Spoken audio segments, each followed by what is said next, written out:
So I'm here with Miss West. Let's start off with what do you do here at Moreau?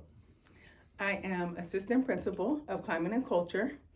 That includes making sure that our students are not only physically safe, but mentally safe as well. So I oversee campus supervisors, safety and emergency plans, diversity, equity, and inclusion, social emotional learning competencies, and then a professional development of our teachers so they have better classroom management and understand tools to build relationships with students in order to make Moreau a more inclusive and belonging space. And then, did you have a mentor or someone who inspired you to take this? I've had a lot of mentors and a lot of really good friends who found their their purpose and passion, and was a good friend to me to identify my strengths. That helped guide me into education. I was a collegiate basketball coach for a really long time, and they were able to identify that I was more worried about our student athletes' mentality, who they are, their mental well-being, and not so much important the wins and losses.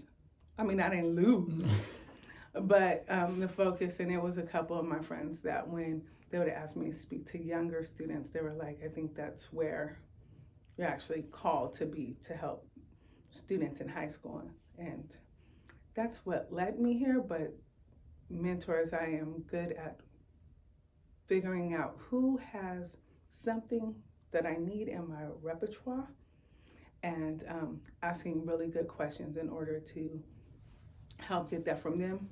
But I've also noticed giving something and not just taking from other people as well to build that relationship. And then, where and when were you born? Where I was born in San Francisco. When I was born is none of your business. If I tell you when, I won't be able to say I'm 25. So, we'll say I'm a little seasoned and I've seen some things. So it was, after, let's say, World War II, but before 9/11. Okay. Okay. With what racial slash ethnic group do you most closely identify with, or are you most closely identified with?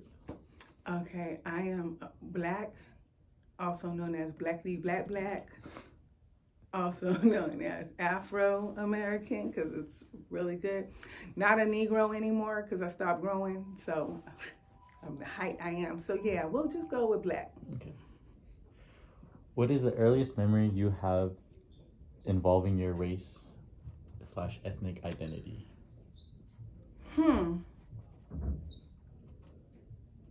I would say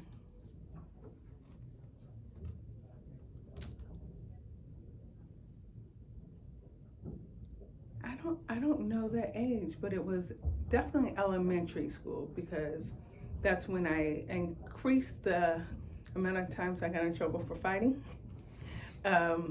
Yeah, I was one of those. And I was raised in Milpitas. So I was born in San Francisco, but raised in Milpitas. So even though it was a diverse community, there was not a lot of Black students in my class. So I got teased a lot about skin color and my darkness and everything. And I didn't have words, but I had fists. Okay. So yeah, I would say probably second grade is probably when that started happening. Generally speaking, how has your racial slash ethnic background shaped your life? Like, have you had any struggles with? It is everything. It has been some of the low points and some of the high points. My dad, who I wasn't raised with, did a very good job of, when I went to visit him, would always give me books that showed Black greatness, so I could get history outside of what the schools weren't teaching. So I was always extremely proud of who I was. So I would dress up for Halloween like black people that nobody else heard of, so I could tell them who I was. But yeah, it's definitely the source of all my strength is heavily tied into my identity. Okay. Um, can you tell a specific story involving your race/identity? Um, like younger formative years, or Yeah, we can go with younger years. so.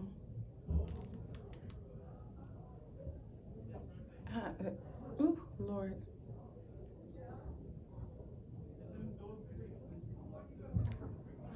Maybe fifth grade. I'll go with fifth grade. I had a really good teacher, Mrs. Nora, and she noticed I was struggling. Um, I was tall and dark. I think she heard people tease me and everything, but she also realized that if I came into a classroom and I was happy and everything, the vibe of the whole classroom would change.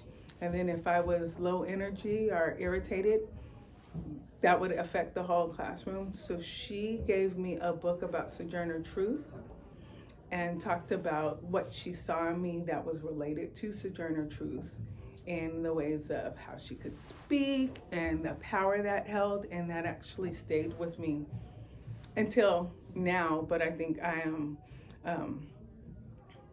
I choose words over physical and how to impact people because of her tying me into somebody that looked like me and that had a positive influence instead of just hearing negative things about my skin. Okay. And what she did for you, how much did that mean to you? Oh, huge. It meant a lot back then, sorry. But it still means a lot to me now. It is what I carry not only when holding myself to standards, but what I try to speak into students, no matter what their ethnicity is. So trying to get students to find somebody that looks like them, that can raise their confidence, but also raise their want and desire to pour into other people. So yeah, she's a huge influence and impact, and I can't find her, but if I could, I would tell her, because yeah, that was huge. And again, I was 10 when she had that conversation, so that's a little deep conversation to have with a 10-year-old about how much power one holds. So yeah.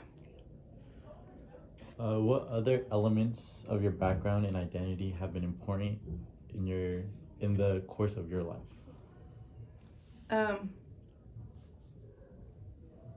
I would say being raised in Milpitas as a whole has been huge, not only in forming how I felt about my ethnicity, but because in 8th grade I had so many friends of different ethnicities that I learned a lot about their culture and how to respect other people's culture, but that intersectionality as well of how important it is that we all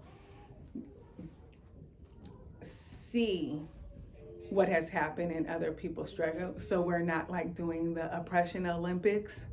Oh well, I have it worse, and that, all this stuff, but actually seeing where you can help other ethnicities and where they can help you, and enjoying and loving their culture. So I think that was really huge.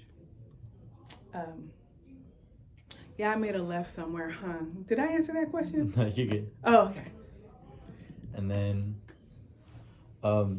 with all the success you've had in your career, has there been any setbacks from you achieving what you wanted to be? I think the only setback that's ever happened, and I wouldn't say setback, but a delay, is the glass ceilings that I've placed on myself, or the limits that I place on myself with self-doubt because of comparing myself to others or believing narratives in the media about who I should be as a Black woman. So I think those are the biggest things. And once I conquered all the negative self talk that was coming from outside sources, then I was able to flourish, which is why I'm so dedicated in making sure that our students don't put glass ceilings on themselves or have lower self-efficacy because they think I'm not supposed to be good at something. Um, do you have it? Did you live through any life-changing events? Something that caused you maybe like to think that like, oh, I don't want to do this anymore. I don't want to pursue this, or did you change what you wanted to be growing up, or is this something that you always wanted to do? Um, I still don't know what I want to do. I have changed what I wanted to be, but when I was a collegiate coach, I thought that was it, and that I was walking in my purpose then. Learn some things. I mean, you're either get hired or fired as a basketball coach. So I think those things happening, and I was just like, what is going on? And there was a lot of times, like I said, I have friends and family going, you probably should be doing this. This is where I see you. And, I didn't listen for a long time. So I have decided that me setting what I want to do and my goals probably is limiting when I say I want to be this. I actually don't know where I'm supposed to go because it's about God's purpose in my life and not my own wants. So I decided I'm just going to give my 100% and do what I'm supposed to do and pour into students because, like I said, I came here and I was a basketball coach. When I started here, my last 2 positions here have been created specifically for me. So even if I said that I wanted to be assistant principal, I would have never dreamt that it would be what I'm doing now because it is tailor-made for me.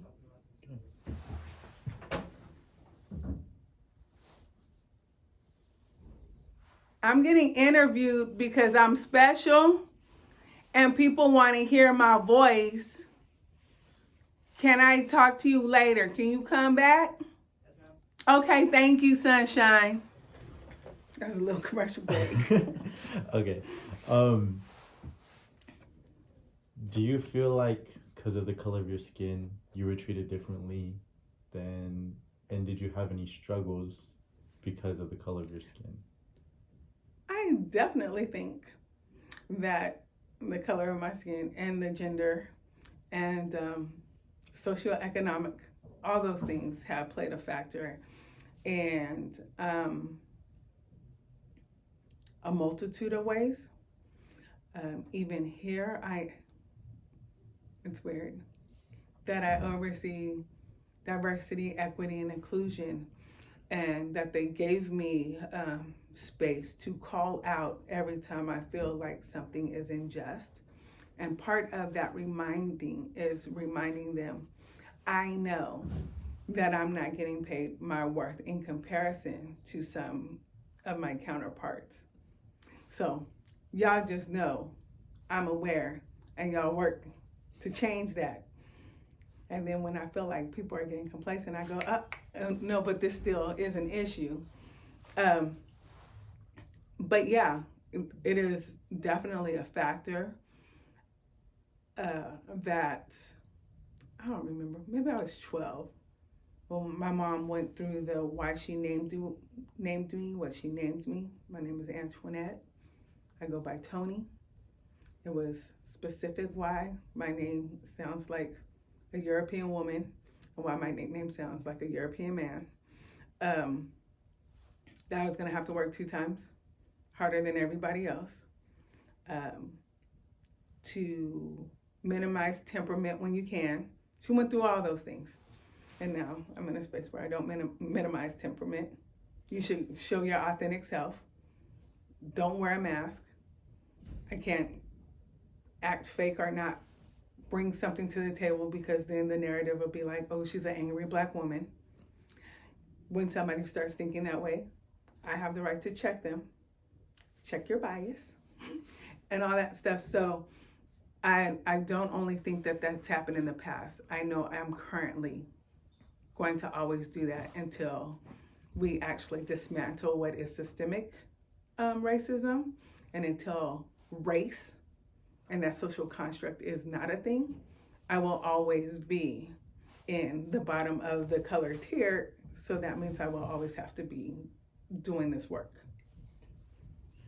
Thank you. I know that was a lot. You're good.